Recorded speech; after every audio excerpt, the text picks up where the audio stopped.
Bismillahirrahmanirrahim. Assalamualaikum warahmatullahi wabarakatuh.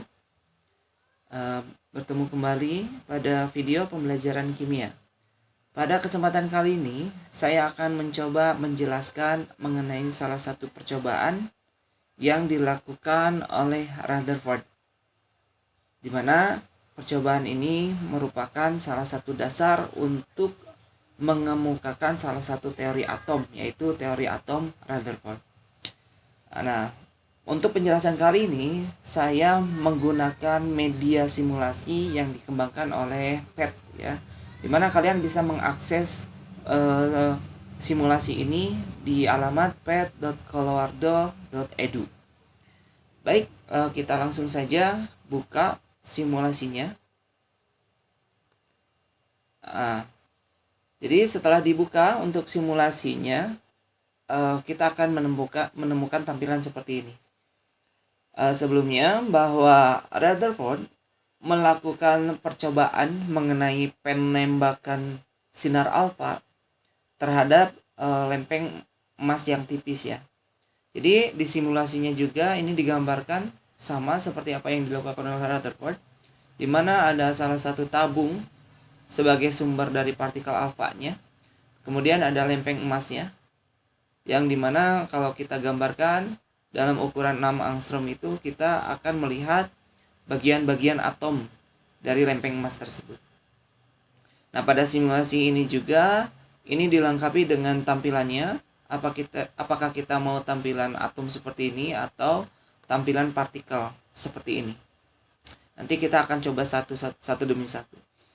Kemudian di sini di sebelah kanannya kita akan melihat beberapa keterangan. Kemudian kita bisa merubah energi dari partikel apanya, mau minimal atau mau maksimal. Terus di bawahnya juga kita bisa men-set ukuran dari atomnya, seperti itu. Baik, kita akan coba simulasinya, dan nanti kita akan mencoba menyimpulkan hasil dari percobaan yang dilakukan oleh Rutherford ini. Oke, yang harus kita lakukan adalah menembakkan partikel alfanya. Kita coba tembakkan partikel alfa ini dengan menekan tombol biru. Nah, setelah kita menekan tombol biru, maka di sampingnya kita akan melihat ada beberapa partikel alfa yang masuk ke dalam lempeng emas, ya.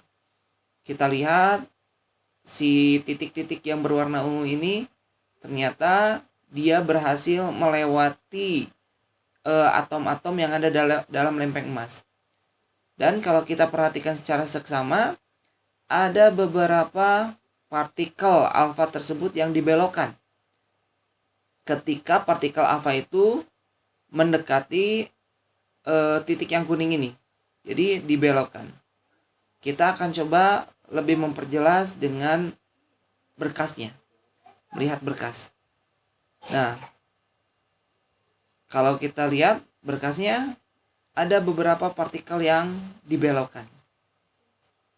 Nah, ini hal yang sama juga dilakukan oleh Rutherford. Nah, kalau kita lihat lewat tampilan partikelnya, di mana ini yang menuju ke arah atas, ini merupakan partikel alfa, dan ini merupakan titik kuning tadi. Ini merupakan inti atomnya, seperti itu. Ternyata ketika ada partikel alfa yang menuju titik ini, ternyata partikel alfanya dibelokkan seperti itu. Oke, untuk penjelasan yang pertama di sini, bahwa hampir sebagian besar dari partikel alfa ini dia akan terus menembus lempeng logam ini, dan hanya sedikit partikel alfa yang dibelokkan, bahkan dipantulkan hampir 180 derajat, seperti itu. Ini menunjukkan bahwa pada percobaan yang dilakukan oleh Rutherford ini menunjukkan, dan beliau menyimpulkan bahwa yang namanya atom itu tidak pejal, bahwa sebagian besar dari atom itu memiliki ruang yang kosong. Ini terbukti bahwa partikel alfa ini banyak yang diteruskan daripada yang dipantulkan. Jadi pada kesimpulan dari percobaan yang pertama ini bahwa atom, sebagian besar dari atom itu memiliki ruang yang kosong. Seperti itu. Jadi itu kesimpulan yang pertama. Dan kesimpulan yang kedua, Rutherford menyimpulkan ketika ada partikel alfa yang dipantulkan, kita ingat bahwa yang namanya partikel alfa itu merupakan partikel yang bermuatan positif. Jadi ketika ada partikel yang dibelokkan ataupun dipantulkan, otomatis beliau menyimpulkan bahwa ada satu partikel di mana partikel itu bermuatan positif. Positif yang nantinya partikel tersebut kita sebut dengan proton.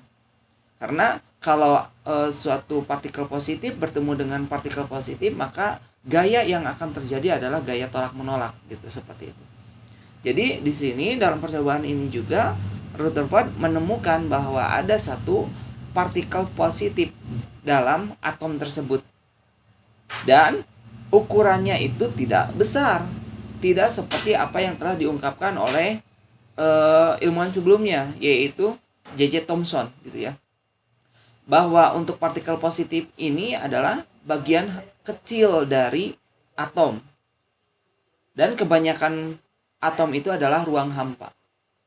Terus kemudian dan partikel kecil tersebut merupakan pusat dari massa. Jadi pada percobaan kali ini Rutherford menemukan bahwa atom itu sebagian besarnya adalah ruang hampa dan ada sebagian kecil partikel, hanya sebagian kecil yang terpusat di intinya. Dan itu merupakan inti atom yang bermuatan positif. Nah, mungkin penjelasan mengenai percobaan yang dilakukan oleh Rutherford pada video kali ini cukup sekian. Terima kasih atas atensinya. Assalamualaikum warahmatullahi wabarakatuh.